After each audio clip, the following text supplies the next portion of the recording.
E para tratar deste tema, que está dentro aí do tema geral da campanha da fraternidade deste ano, que é fraternidade e políticas públicas, recebo aqui no estúdio as professoras Maria Cristina e Núbia Simão. Muito boa noite, professoras, sejam bem-vindas aqui no Papo Dinâmico da PUC-TV Goiás. Boa noite, professor Daniel, boa noite, professora, boa noite a todos que estão nos assistindo. É um prazer estar aqui no programa discutindo essa temática.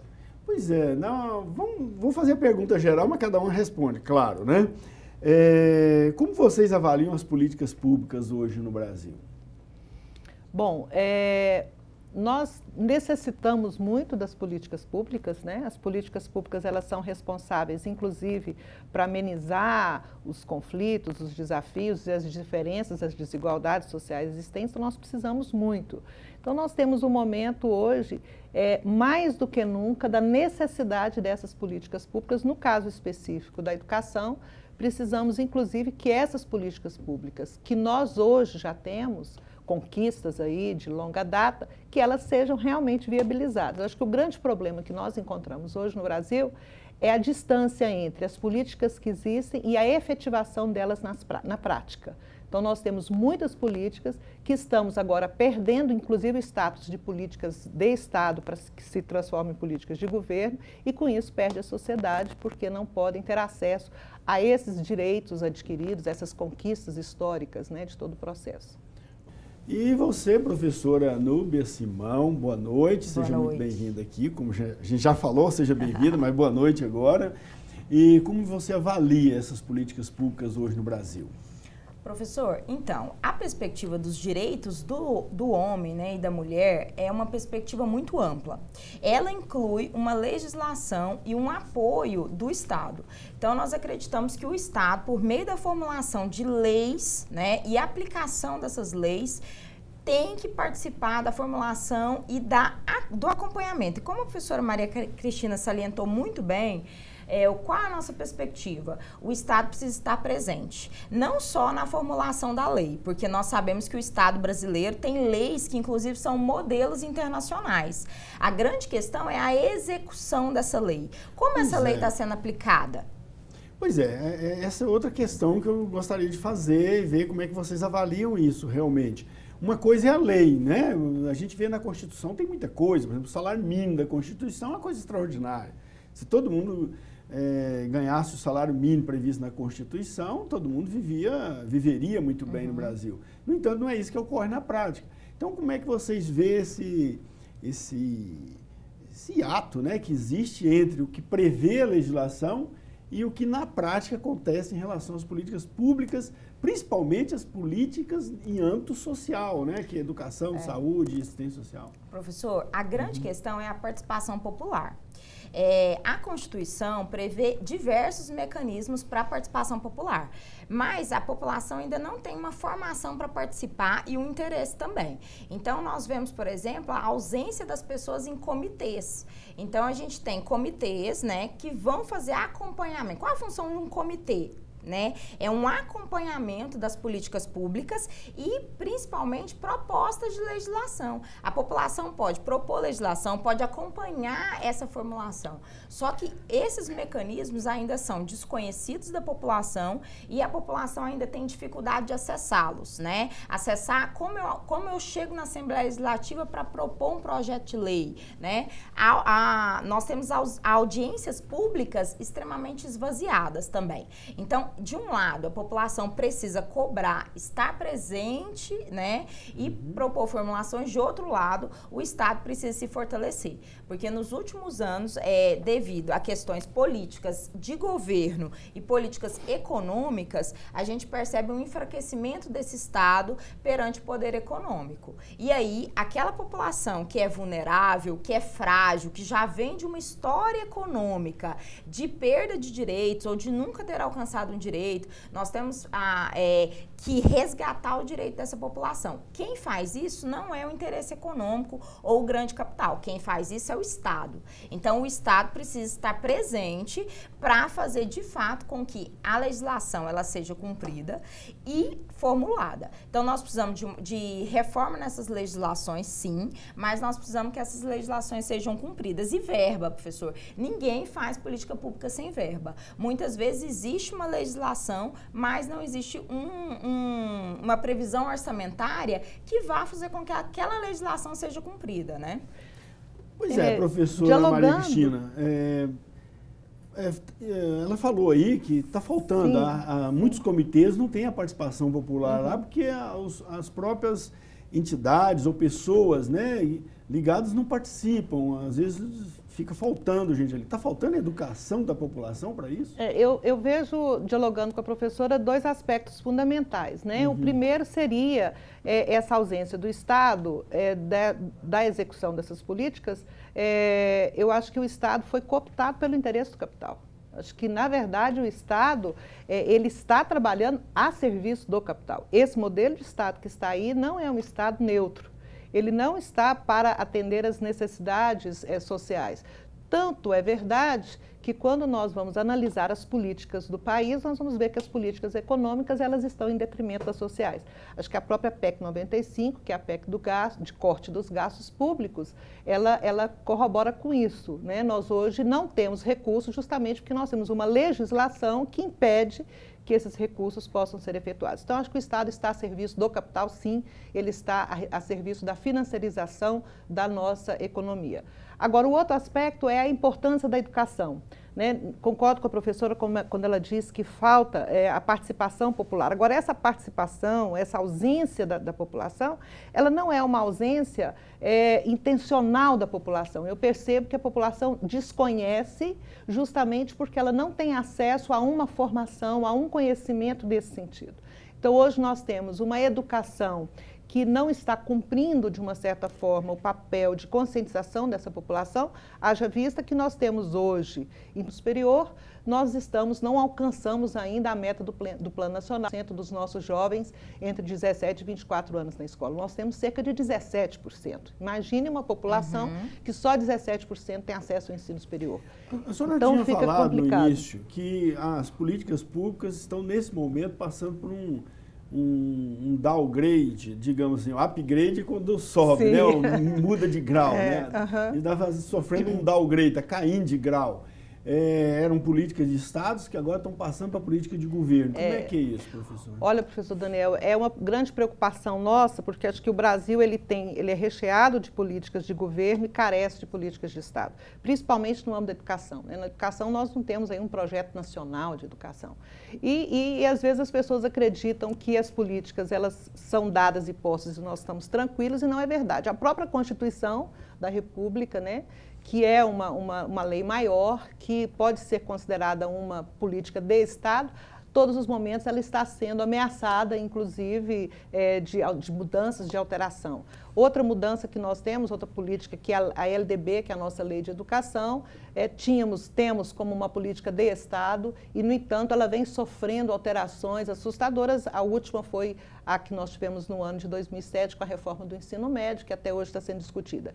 E outras conquistas, saindo da área da educação, vamos para a saúde, por exemplo, né? A própria Previdência Social, que é considerada uma política de Estado, nós estamos tendo problemas agora no entendimento das conquistas dos trabalhadores. Então, acho que é muito preocupante, e aí nós precisamos muito de um Congresso efetivo, nós precisamos muito de parlamentares que na verdade, são aqueles que mas a propósito disso, né? Ontem saiu lá as comissões do Congresso Nacional, tomaram da Câmara posse dos Deputados, eu estava reparando, as comissões que interferem realmente nas mudanças de políticas públicas são todas ligadas ao PSL, ao DEM, algumas ao MDB e ao PP. Quer dizer, são partidos que estão engajados nessa transformação mesmo das políticas públicas em políticas de governo.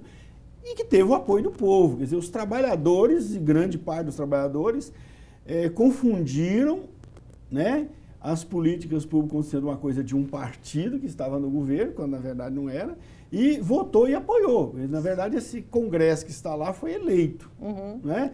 Eu vi lá partidos que sempre defenderam causas populares, sociais, ficar naquelas comissões menos importantes. Como né? sempre. E, então, assim, parece que as políticas públicas implementadas por um governo que tinha um viés mais socialista, mais social, pelo menos, não foram suficientes para educar o povo para uma visão consciente, né, das políticas públicas. Não aconteceu isso? Olha, eu percebo que o processo da construção democrática ele é um processo lento, né? Ele é um processo histórico, e nós precisamos ter uma sistematização desse processo para que possamos ver o resultado. Nós tivemos alguns fatores que interferiram muito nesse processo, que foi a interferência, por exemplo, da forma como as eleições desse ano aconteceram, né? Que nós tivemos uma interferência midiática muito forte, né? Tivemos outros elementos que foram desconsiderados no processo e, de uma certa forma, interferiram nos resultados finais da eleição. Então, nós temos hoje um Congresso Nacional que, embora tenha sofrido algumas mudanças, nós tivemos aí alguma renovação no Congresso, nós ainda temos uma política ainda antiga, né, de problemas que nós ainda não conseguimos superar. Neste momento, está sofrendo um ataque, digamos assim.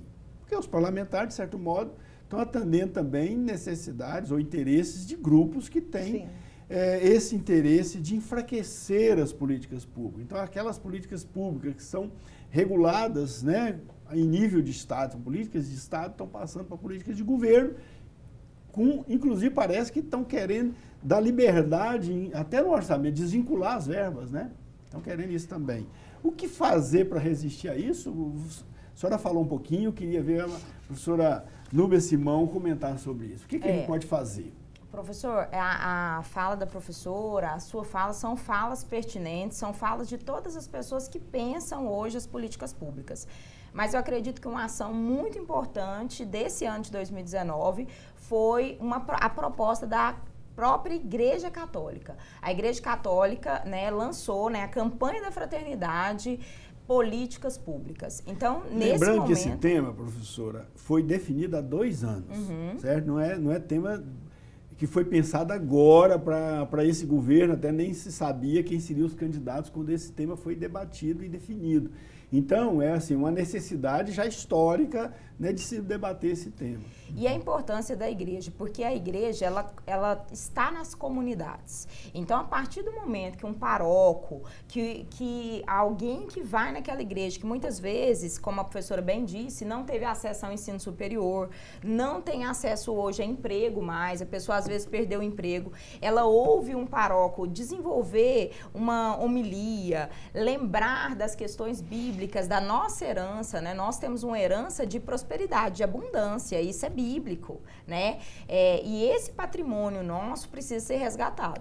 Então, a igreja, ela toma um importante papel, ela sempre teve, né, um papel fundamental, que é um papel de agregação. Essa agregação é uma agregação de valores. Os direitos humanos passam pela preservação de valores fundamentais. O principal valor é a vida. Então, a vida precisa ser preservada. Nós precisamos entender que o homem precisa ter um direito de ter uma vida com dignidade e morrer naturalmente, né? Acho que o senhor vai tocar nesse assunto, mas nós assistimos no ano de 2019 ainda a tragédia em Suzano, né? 8 adolescentes mortos por 2 colegas que se suicidaram, infelizmente. Então, a gente percebe que precisa se resgatar valores, né? E aonde que eu resgato isso? Muitas vezes com formação de pessoas. Por isso a importância da extensão da PUC. Nesse instante de reservar um local e um espaço econômico e político para a extensão.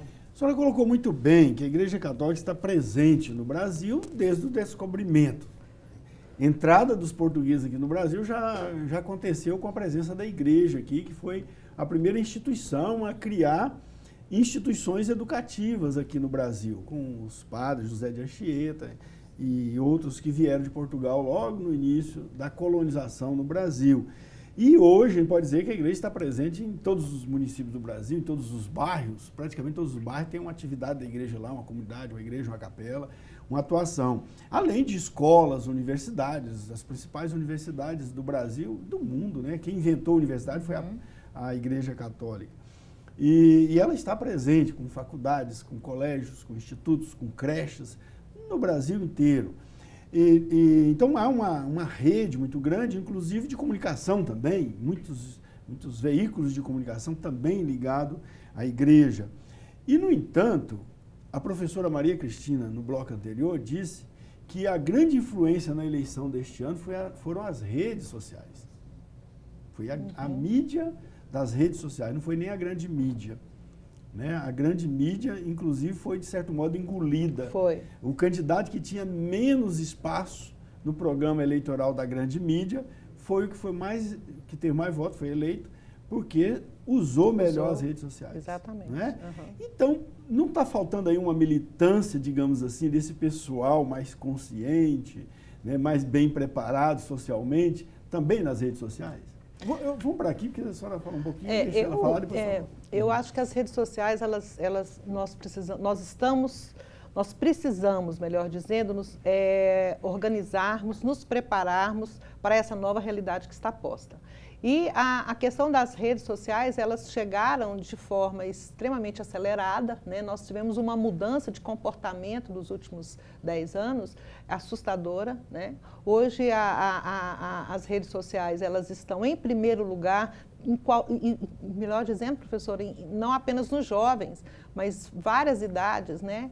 Hoje o celular ele é utilizado da menor forma possível como celular, como veículo para ligação, mas sim para receber notícias, né? Então, isso está muito presente e nós precisamos enfrentar isso como um desafio. Acho que a educação, ela precisa compreender isso, ela precisa entender esse momento e talvez esse seja um problema da educação, porque às vezes nós ficamos voltados para dentro da escola, para dentro da sala de aula e não olhamos o que está acontecendo no mundo lá fora, né? Então, nós precisamos olhar a sociedade, o movimento que está posto, precisamos trazer essa discussão para dentro da sala de aula, compreender isso dentro da sala de aula, reformular todas as nossas propostas pedagógicas para o enfrentamento disso.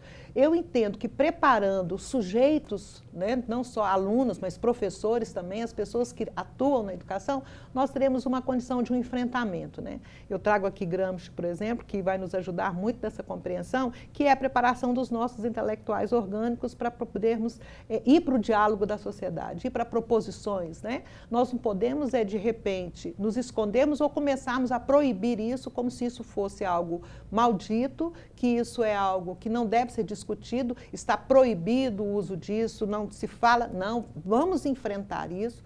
E acho que aí todos os segmentos sociais, a igreja, as escolas, as associações, as organizações, né, não governamentais, enfim, a sociedade civil organizada, precisa entrar nesse diálogo para o enfrentamento. Acho que agora a palavra é enfrentamento, resistência e preparação para a transformação social. Então, professora Núbia, como é que a senhora vê essa situação das mídias, a influência que ela tem hoje na formação? Então, professor, a grande questão é a seguinte: a comunicação é um fenômeno social, né? Eu sou jornalista, sou pesquisadora dessa área, então a comunicação é um fenômeno social. O que é o fenômeno? O senhor nunca vai conseguir apreender ele na sua totalidade. Enquanto ele está acontecendo, o senhor está estudando ele, o senhor está vivenciando e tentando pesquisar esse fenômeno. A questão até trazida por vários teóricos, como o próprio Pierre Levy, é que nós precisamos experimentar as redes. Então, qual é o meu convite, qual é o nosso convite, por exemplo, enquanto grupo do Programa de Direitos Humanos da PUC? Nós estamos nas redes sociais. Então, o tempo todo nós estamos produzindo material que é um material formativo, porque a gente acredita que não há esse interstício de preparação para estar. Nós precisamos estar e aprender enquanto estamos. Então, experimentar as redes sociais. A grande questão é que o intelectual, ele tem muita, na verdade, um momento, às vezes, de de fazer uma reflexão muito crítica sobre si. Então, ele não vai para a rede social, muitas vezes, fazer um pequeno teaser de 1 minuto sobre uma questão que ele viu, por exemplo, ele poderia ir, um professor, falar 1 minuto sobre um assunto, é um grande conhecimento.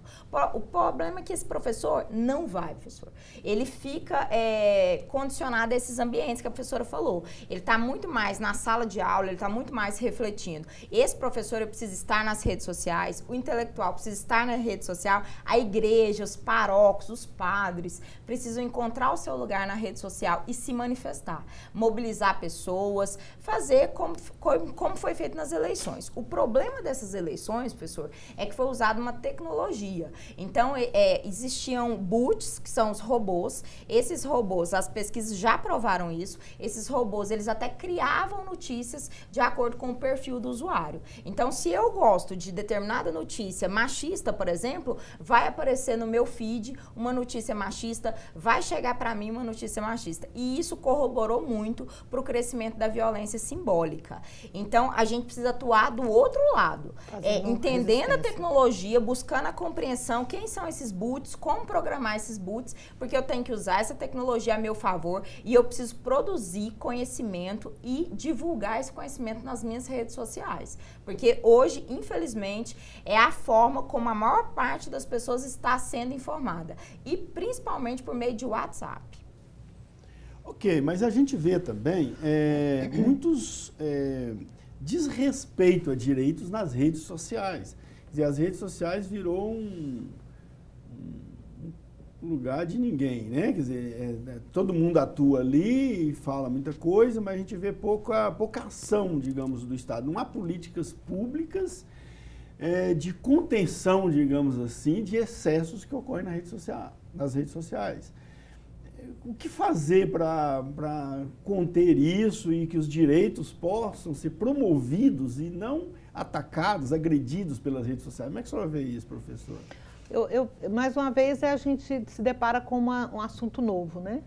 Então, acho que a própria legislação está se debruçando para entender e tentar normatizar, né? A gente já vê alguns ensaios a esse respeito, né? O próprio código, não é minha área, não sou do direito, mas os nossos códigos civis estão se preocupando em fazer uma legislação a esse respeito. Então, acho que nós estamos, de uma certa forma, caminhando, né? Mais uma vez, eu concordo muito com a professora no sentido do enfrentamento do que está posto. Não é possível mais nós falarmos assim, não, a rede social não entra na minha vida, a rede social não entra na minha casa, não entra na minha escola, não entra na minha família. Isso é impossível. Assim como o fenômeno da própria globalização, né? As pessoas tentaram resistir, né? Como se de repente pudesse. Então, isso é fato, acho que nós temos que ir para o enfrentamento e no exercício mesmo da educação, não na educação formal, mas a educação do cidadão, da pessoa, entendendo os seus direitos e deveres, para que isso, de uma certa forma, a gente possa conviver com essas redes sociais e não sofrer tanta agressão como nós conhecemos. Já existem, né, algumas redes, a gente sabe da própria política do Facebook hoje, de acompanhamento, né, dos vídeos e retirar, inclusive, né, matéria agressiva que violenta os direitos humanos. E isso tem sido uma realidade. A lei de acesso à informação é muito importante e ela foi sancionada e precisa ser cumprida. Então, a gente falava das redes sociais, a professora Núbia Simão falou da lei de acesso à informação. De acesso à informação. Foi o ano passado, né, que foi aprovada essa lei? Essa lei, professor, na verdade, ela é de 2011. Então, é 12.527, sim, de 2011, e a questão dela é porque o que acontece? A gente falava sobre fake news. Então, a maioria das notícias que nós, muitas vezes, nos deparamos, precisa de checagem. Então, a gente tem que checar se essa notícia que chegou pela rede social, ela é, de fato, verídica. E a maioria das pessoas acredita que porque tem audiovisual, né, a imagem, nós que estudamos comunicação, estudamos ao longo do tempo tempo muitos teóricos que vão nos explicar. O que confere veracidade para alguma coisa? Uma imagem adicionada de um som ou de uma história. Então, todas as vezes que eu tenho uma imagem, alguém me conta uma história sobre aquela imagem, é muito fácil eu imaginar que aquilo seja verdade. Só que nem sempre é verdade, né? E do ponto de vista teórico, a gente percebe que diversos filósofos teóricos já explicaram que existe uma grande ficção social. Como combater isso? Eu vejo muito no cumprimento da Lei de Acesso à Informação por parte dos organismos governamentais. O que essa lei diz? Que todos os organismos governamentais, todos aqueles que são membros do Estado, paraestatais inclusive, devem publicar suas ações, todas as suas questões financeiras e orçamentárias e torná-las públicas. Então, devem ter um site, devem fazer com que esse site tenha usabilidade. Os órgãos do Estado, todos, professor. Do Poder Judiciário, do Poder Legislativo, todos têm que publicar. Então, um juízo lá na cidade de Piracanjuba tem que publicar suas contas na internet. Precisa publicar as suas ações, os seus projetos, as suas propostas de ações, para que a população tenha acesso a isso. Então, essa falha hoje, por que as fake news, né, na nossa observação, por que as fake news hoje têm atrapalhado tanto os direitos humanos, a consolidação desses direitos e muitas vezes até trabalhado uma violência simbólica? Porque há uma ausência, inclusive, do Estado e dos organismos governamentais vamos dizer assim, na web. Essa falha, ela não deveria estar acontecendo, porque existe uma lei que obriga esse Estado a estar com a população também na web, só que não está sendo cumprida. Pois é, mas não é fácil olhar, professora Maria Cristina. Por exemplo, eu já tentei ver lá, a gente chega lá no Ministério do Planejamento, vai olhar o orçamento da União lá. Não é fácil, um leigo não entende aquilo ali. E a lei obriga, professor. Existe um artigo da lei sobre usabilidade. O que é a usabilidade? Esse site, ele deve ser fácil de acesso. Ele deve ser um site tão bom de acessar como um site de entretenimento, um site de esporte. A gente navega na tela tranquilo. A gente precisa abrir o site e encontrar informação na frente, não a informação depois de 3, 4, 5 páginas. A esse respeito, continuando esse diálogo, nós vamos ver o conhecidíssimo, né? As pessoas utilizam muito a explicação, a fala portal transparência, né? Que inclusive todos os municípios, né, são obrigados a ter esse portal transparência e não só as prefeituras, mas o próprio Estado, e aí, como a professora falou, e aí a gente vai visitando esses sites. Eu, por exemplo, que pesquiso financiamento, né, educação, com recorte de financiamento da educação, nós temos várias dificuldades em relação a esse acesso à informação, porque quando você entra no portal Transparência, que você quer acompanhar a questão dos balancetes, ou você quer acompanhar as receitas, despesas, os empenhos, você encontra enormes dificuldades e muitas vezes os sites estão fora do ar e desatualizados. Eu mesma já fiz denúncia ao órgão que seria o Tribunal de Contas, né, no caso dos municípios, para que o Tribunal de Contas fizesse o acompanhamento e também não obtive resposta do tribunal, né? Já entrei como cidadã e já fiz essa denúncia. Então, realmente, nós temos a legislação, nós temos políticas nesse caminho, mas faltando agora o acompanhamento e efetivação disso. E falta realmente, como o senhor disse, uma legislação que tenha um acompanhamento ou que tenha uma questão penal.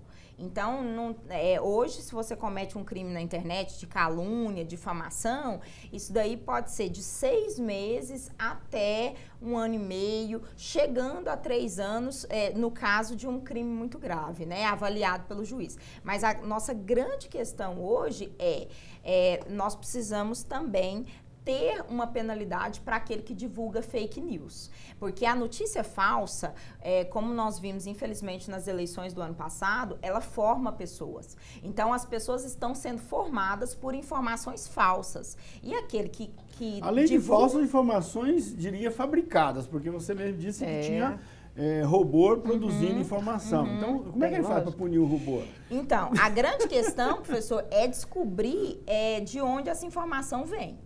Então, nós precisamos entender se esse banco de dados, ele é brasileiro ou ele é internacional. A primeira grande questão dessa investigação também é essa. Eles querem descobrir, esse banco de dados, existe uma suspeita se esse banco de dados está fora do Brasil, né? Essa suspeita é muito forte.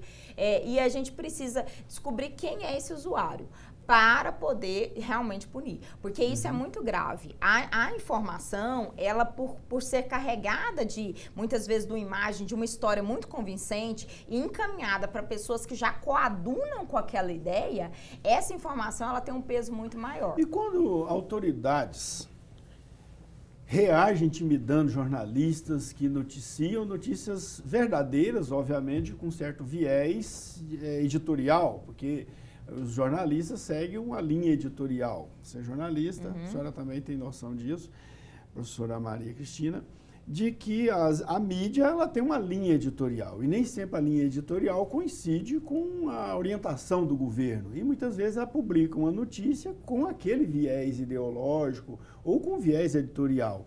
E aí a pessoa reage agredindo, digamos, um jornalista, ameaçando, intimidando.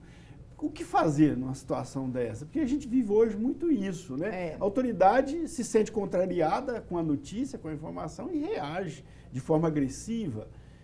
Professor, a grande questão é a seguinte, o artigo 5º da nossa Constituição, ele prevê o direito à informação e a liberdade de expressão. Então, a imprensa e a expressão estão garantidas constitucionalmente. Agora, é preciso formar esse comunicador. É preciso ter uma formação também política. Mas tem muitos jornalistas que morrem. Então, apesar da legislação garantir a liberdade de expressão, a gente vê muitos jornalistas sendo assassinados, inclusive no Brasil, por causa da sua opinião. Sim, a violação a esses direitos, ela é uma grande preocupação. E aí, no nosso programa de direitos humanos, a gente tem uma comissão de comunicação, né, para divulgar as ações da extensão como um todo. E o que a gente trabalha muito com essas pessoas que estão se formando em publicidade, em jornalismo, né, design, arquitetura aqui da PUC, que vão trabalhar com comunicação muitas vezes. Nós trabalhamos muito a questão de chegar a denúncia ao Ministério Público antes, de você conseguir, no momento que você tem uma violação de direitos, não considerar que isso foi alguma coisa pequena, porque muitas vezes o jornalista é assediado, ele é muitas vezes violentado e ele, por ser uma pessoa que tem uma postura social muito ativa, ele denuncia isso onde? Na rede social dele, ele faz uma denúncia no colega, na empresa, a empresa fica sabendo que ele está sendo assediado, mas o Ministério Público não sabe. Então, nós precisamos ir ao Ministério Público, fazer a denúncia da violação e também manter boletim de ocorrência. O jornalista, ele precisa entender que até para, se ele for violentado, morto, alguém ter um rastro disso, né? Eu preciso ter essas denúncias. Agora, infelizmente, boa parte dessas denúncias também, ela fica por isso mesmo, né, professor? Por quê? Porque nós precisamos ainda de uma investigação nesse sentido muito grande e de uma legislação que apoie essa investigação. Tá? Professora, sim, professora, só quer... Tudo bem, vamos nesse assunto, eu tinha outra pergunta, mas vai em frente.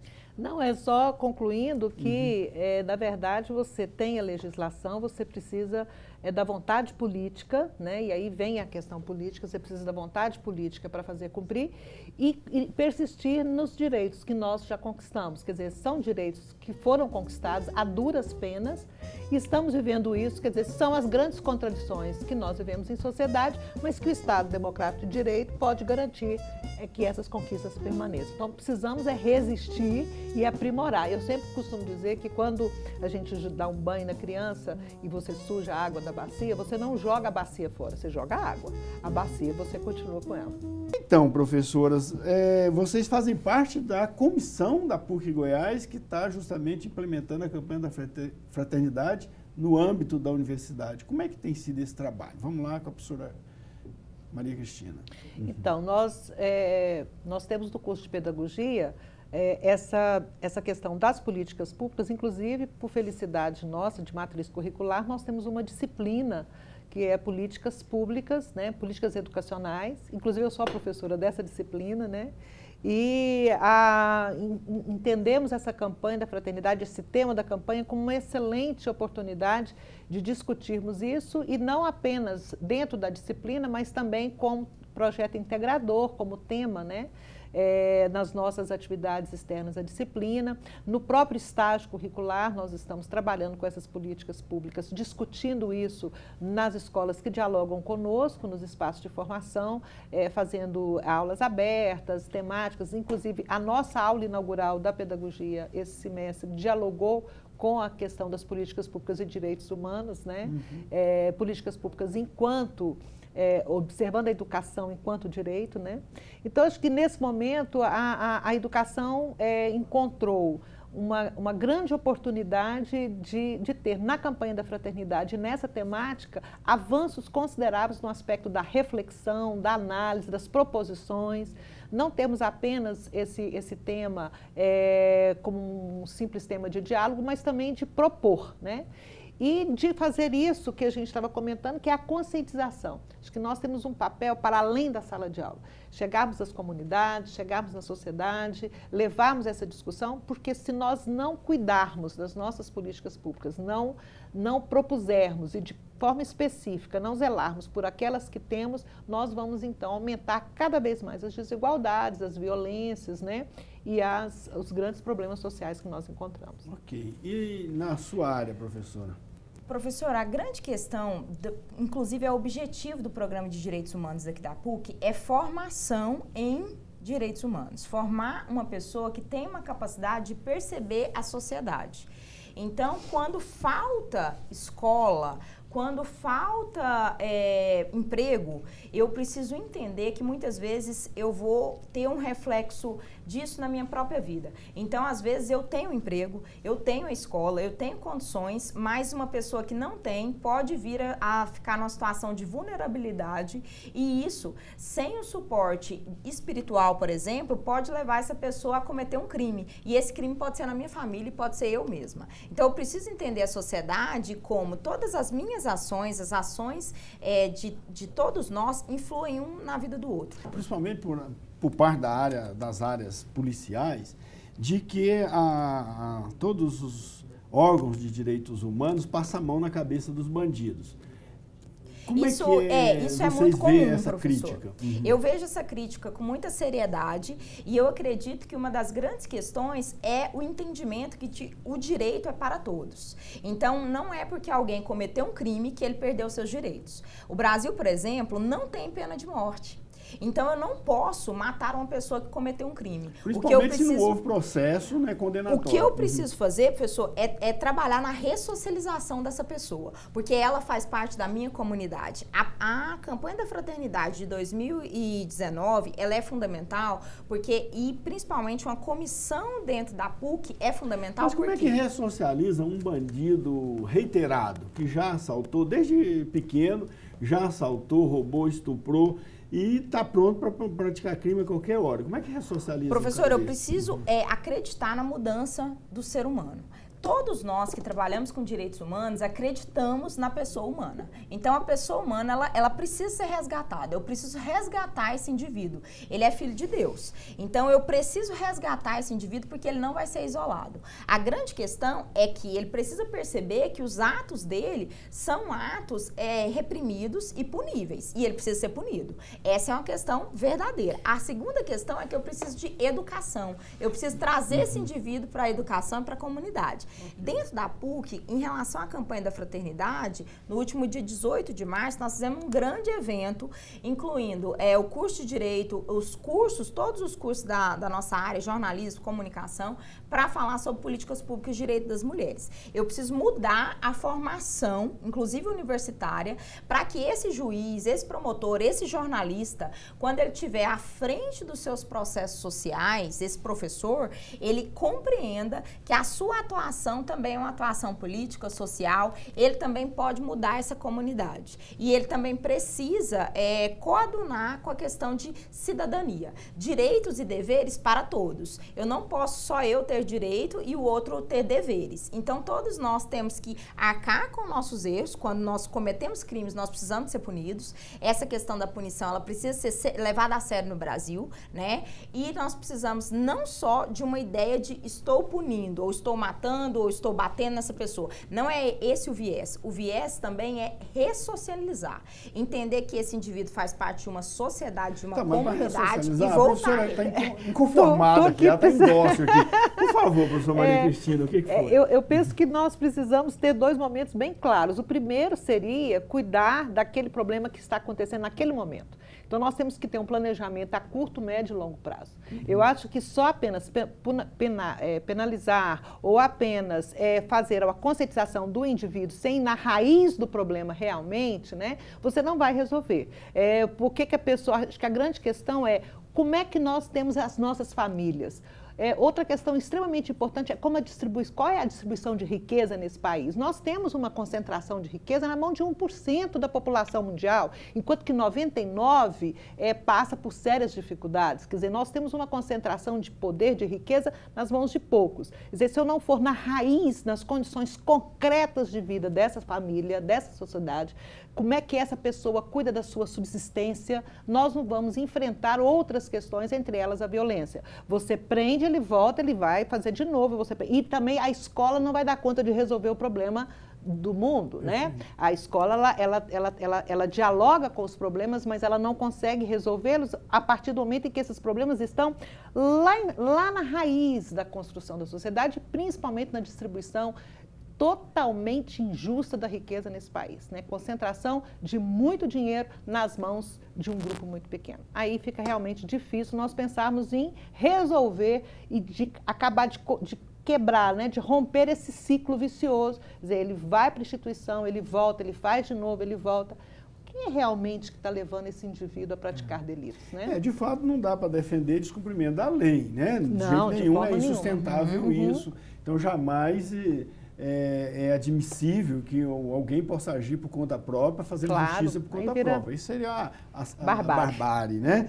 Não dá. Mas eu confesso que eu teria muita dificuldade, por exemplo, de contratar uma doméstica para minha casa que acabou de cumprir uma pena lá no CEPAIGO, passou lá 5 anos porque foi presa, sei lá, torturou uma criança enquanto era doméstica, uma babá de uma outra casa, torturou uma criança, furtou, né, ameaçou a patroa com a faca ou até esfaqueou e de repente recebe, digamos, cumpriu a pena e foi solta.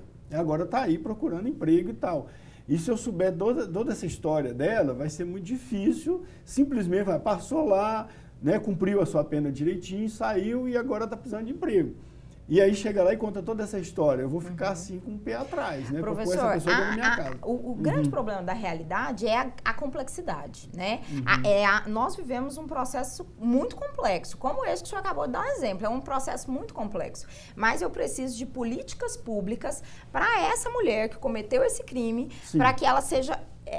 volte para a comunidade e para que os filhos dela, os descendentes dela tenham acesso à educação, acesso à saúde, renda mínima e seus direitos garantidos para que eles também saiam do ciclo. Porque existe um ciclo social de promoção desse tipo de situação, infelizmente, né? Os pesquisadores, eu mesmo tenho um livro que já trouxe aqui no programa do senhor, sobre adolescentes em conflito com a lei. Então, o que a gente percebe as políticas públicas são fundamentais. Se eu não tenho uma legislação para garantir a creche, por exemplo, se eu citou aqui a Igreja Católica, o papel dela nas creches, fundamental. A mulher precisa ter onde deixar os filhos, né? Esse direito de ter o trabalho, né? Ela precisa disso. E as avós não podem cuidar dos filhos das filhas. Isso não porque as avós também têm que ter atividades. Nós temos aqui a UNAT com inúmeros idosos e idosas com atividades, né? Não é porque eu sou idoso que eu tenho que cuidar do resto da minha família. Isso a gente precisa entender que institucionalizar essa complexidade, né? O Estado precisa retomar o seu papel e ter políticas públicas de fato para todas as situações. A professora Maria Cristina usou, ao meu ver, são palavras assim chaves da fala dela, que é resistir e enfrentamento. Resistir o quê? Resistir a essa investida que está tendo hoje de reduzir a importância das políticas públicas. Seria Sim. isso, mais ou menos? Seria resistir a todo e qualquer tipo de movimento de enfraquecimento do Estado, a todo tipo de qualquer movimento que afaste ainda mais o Estado das suas obrigações. Nós vivemos um modelo de Estado mínimo cada vez mais, então resistir. Resistir, por exemplo, um exemplo claro de resistência foi a resistência, por exemplo, para que não... quando foi para as organizações sociais tomarem conta das escolas, é uma resistência. Resistir, por exemplo, em relação àquilo que estão querendo nos retirar. O Estado ele tem que ser forte, então, na atuação das políticas públicas, especialmente as sociais? Principalmente as sociais. Eu acho que o Estado, a função dele primordial é de minimizando as diferenças, né, e trazendo, garantindo os direitos constitucionais, né, todos somos iguais, ele tem que atuar nas políticas sociais. Esse é o campo de atuação do Estado. A empresa privada, o setor privado, o mercado, não quer inferir nas questões sociais. Nas questões sociais, isso é nem obrigação que o Estado do Estado. interfira muito nos negócios. Nas questões econômicas, né? Então tá, gente, infelizmente nosso tempo acabou, nós temos que encerrar e agradeço muito vocês aqui, muito boa noite, muito obrigado. Obrigada, professor, pela oportunidade. A gente acredita muito no diálogo, no debate. O Programa de Direitos Humanos da PUC funciona na Sociedade Goiana de Cultura, está aberto a toda a comunidade que pode se voluntariar e estar com a gente. Muito boa noite, eu agradeço, né, estar aqui, prazer estar com a professora, né, foi muito bom a nossa conversa e a Escola de Formação de Professores está aberto o curso de Pedagogia, a PUC de forma geral, e muito obrigada por essa noite prazerosa. Ok, muito obrigado também você pela audiência, grande abraço.